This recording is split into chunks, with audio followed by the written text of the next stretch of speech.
Oh. Oh. Yo, what's up mga idol? Magandang hapon. So, ito pala yung inaantay natin na araw dahil good news din to dahil dumating na yung inaantay nating piyesa ng ating alagang si Honda Supremo, no? Si Raptor. So, dumating na yung kanyang isang set ng sprocket sa kadena. So, yun ngayon yung pupuntahan natin na iba-vlog na papunta tayo sa Bulinaw para mapapalitan na natin yung lumang sprocket sa kadena kasi nakita nyo naman nung last na vlog natin, di ba, napakaingay na. So kailangan nating palitan. Uy, ang daming dumibili. So kailangan na nating palitan yung mga idol, no, yung sprocket harap sa kalikod yun. Tapos yung kadena kasi hindi naman pwede na kadena lang yung papalitan mo tapos yung sprocket pudpud na. So ganun pa rin yung mangyayari. Iingay at iingay pa rin. So isang set talaga yung binili ko. So ang price pala nun ay 1,500 plus yung presyo ng kadena. Pero ginusto ko na doon na ako bumili kasi at least sigurado ako na original yung mabibili natin na pyesa. Kasi minsan kasi meron yung mga aftermarket na minsan nakakasira sa mga motor natin. So nai-chat ko na rin pala si Idol Aris, yung mekaniko ng Guanson, no? Tamang-tama nandun siya. So yun ang pupuntahan natin. Alright, so kita-kits tayo sa Guanson mga idol, no?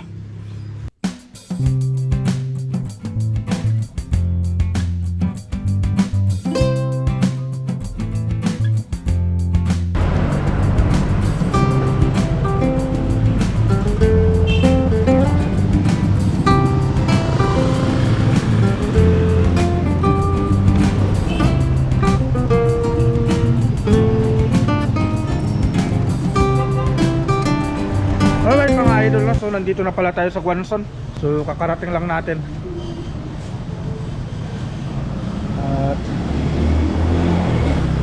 At titignan natin si Idol Aris, no? Ayun dun pala ako.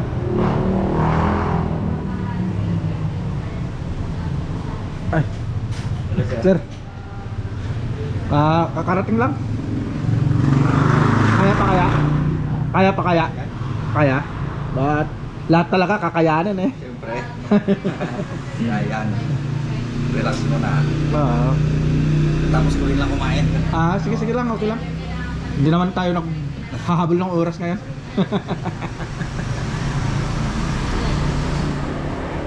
Alright mga idol, no? So antayin lang natin si Sir Aris kasi katatapos na lang nananghalian.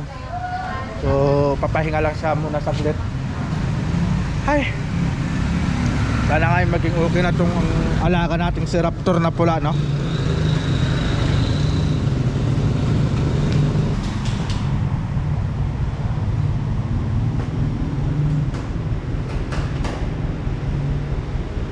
Kailan pa rin dumating, ma'am? Tapon lang ah. Kahapon lang. Alright mga idol, no? So nakuha na natin yung spare parts na papakabit natin kay Raptor na pula. So ito pala yung engine sprocket. So ang size nito ay 15 mga idol, 15, no? Tapos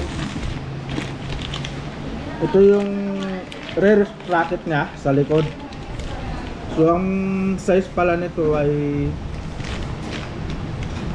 43. Ayun na, may 43 siya. So 1543 yung size ng sprocket. Engine saka sa likod. Tapos kadena mga idol, mayroon din tayo. So ito lahat yung ipapakabit natin kay Raptor na pula. Pero antayin lang muna natin dahil wala pa kasi may ginagawa pa si Sir Aris. Alright, so update na lang tayo mamaya pag ginagawa na ni Sir Aris mga idol, no? Sir Benz.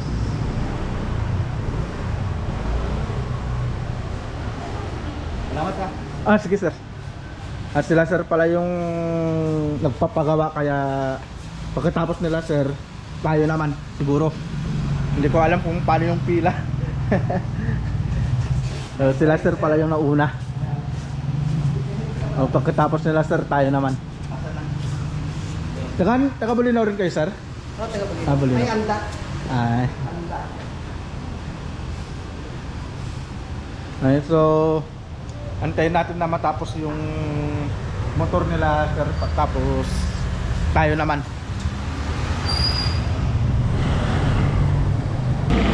Alright mga idol, no? So natapos na rin sila ma'am. Natapos na yung Honda Click nila. So tayo naman. Si Raptor naman. Ha? Si Raptor naman ang Si Raptor naman.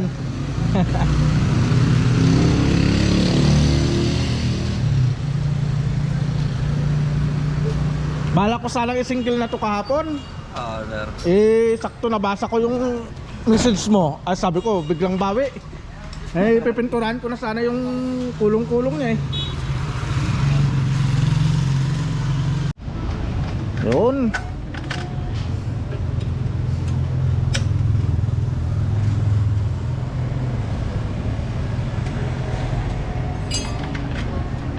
Grabe ah, kumikintab na yung engine sprocket niya. Yan, nalalangisan sir. Oo.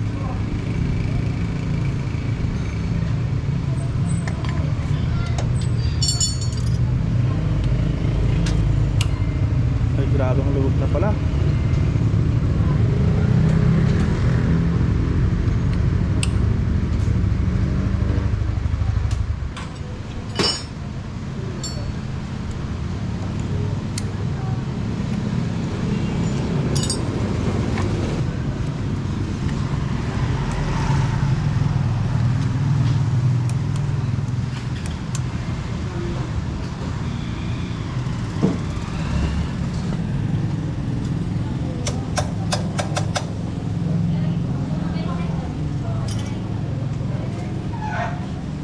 Wala na.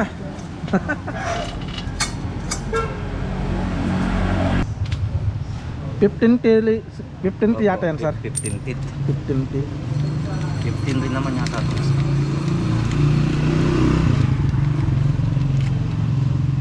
Ayan, pasigin na sir. Okay, ayan mga idol ah, parehas lang 15T KBP, genuine parts ng Honda. Alright.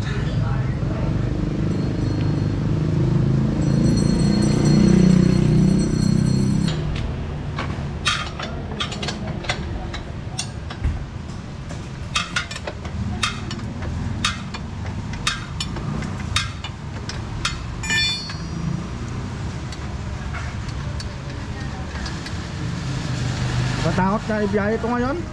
Sir. Nakatakot ibiyahe. Sabi ko, baka mamaya biglang kumalas. Lumalagotok. Oo. Lumalagotok ang... Ang ingay talaga eh. Lumalagotok ang tunog. Oo.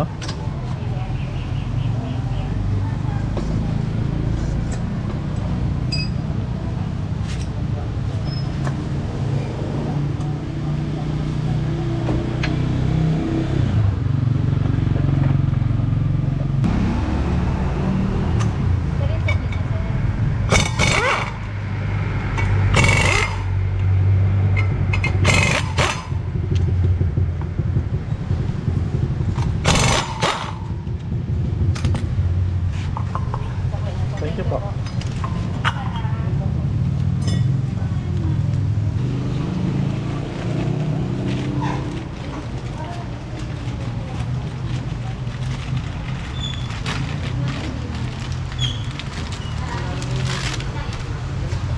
$43. Saktong-sakto. Kasi nukat sir na. Ah.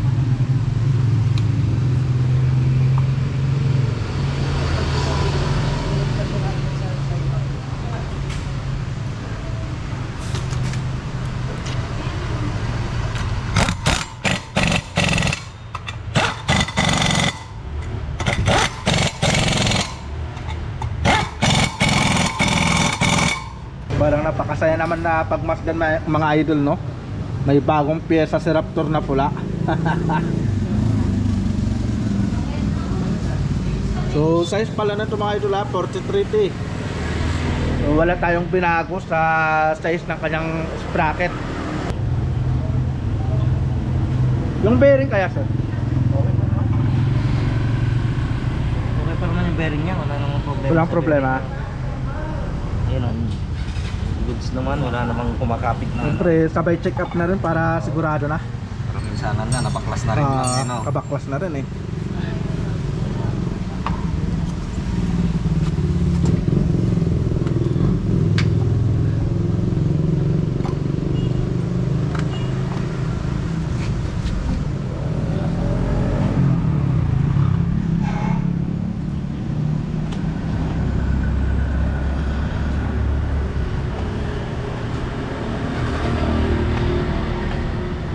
Pasok.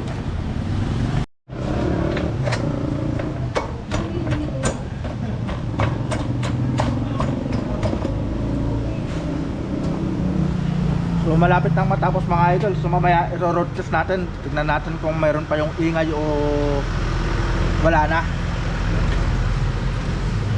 Pero sa tingin ko wala naman na kasi malakas naman ako magdasal. Pati si Ferrari na napapataman lang.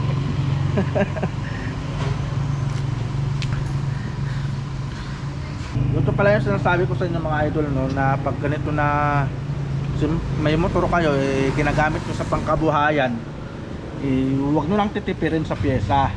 Mas sigurado bumili na lang kayo ng original na parts ng mga motor nyo, kasi siyempre pag ganun kasi ng mga aftermarket, minsan yun yung kadalasan na nagkukos kung bakit na mas lalong dumadami yung sira ng mga motor natin, no? Pero sa akin kasi siyempre ginagamit sa pangkabuhayan, kaya hindi ko talaga siya tinitipid. Mas maganda na yung original talaga yung papakabit natin.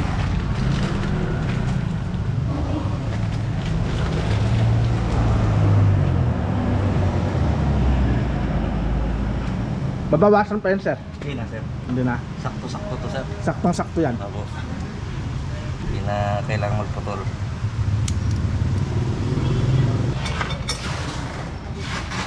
Yun. Abangan natin sa kabila.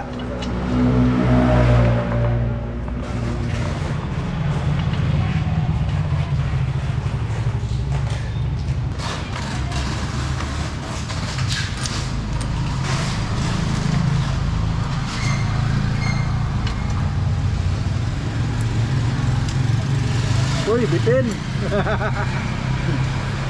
Mabibitin yan sir. Sakto-sakto talaga yan. Saktong-sakto talaga, oh. Saktong ano yan. Saktuhan talaga eh. Hindi ka magpuputol.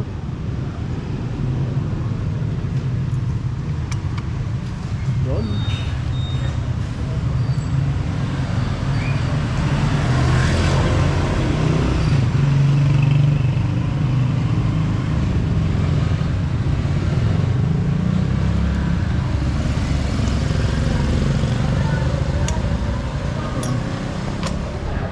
So ngayon mga idol, papakita natin yung kaibahan, no? Kasi dati ito, ayan, no? Medyo ano pa yan sir. Medyo marang luwag pa tayo, hindi pa naka-adjust. Umadjust yung kadena. Sir. Adjust muna natin. 1, 2. Kabila.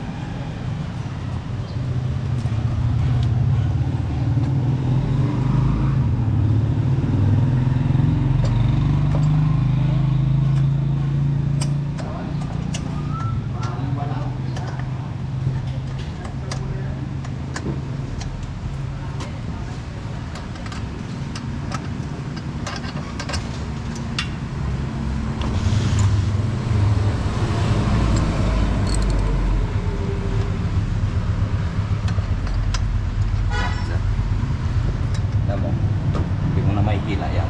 Pati na. Ayan mga idol, oh. Higpit na siya, oh. Hindi na siya umuuga. Hindi kagaya nung Matigas na siya.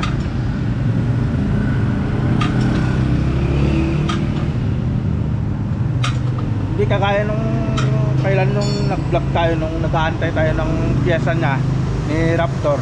Diba pinakita ko sa inyo mga idol, kunting ganun lang natin na talagang umuuga talaga. Pero ngayon, tignan nyo naman. Kahit malawag tong kadena niya, sir, kahit hindi siya ganun kahigpit, ayan o. Oo, Pero mahigpit pa rin dito. Ayan o. medyo mahigpit talaga. Yan ang kaibahan niya.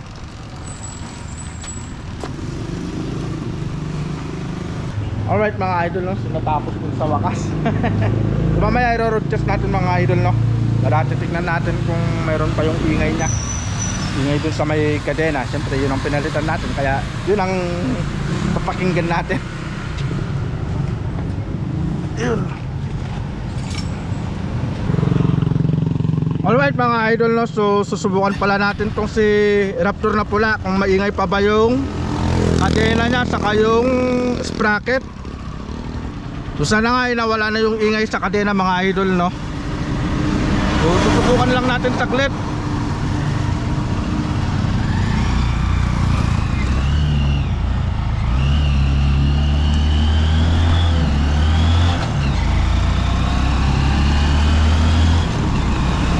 Alright mga idol, no? Ang ganda na lang takbo niya. So wala na yung ingay ng kadena.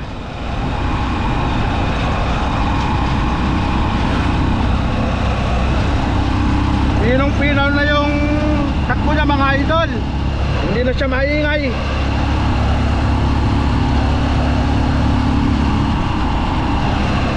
Woo! Kaya okay lang na gumastos tayo ng 1,500. At least importante natanggal yung ingay ng kadena mga idol, no?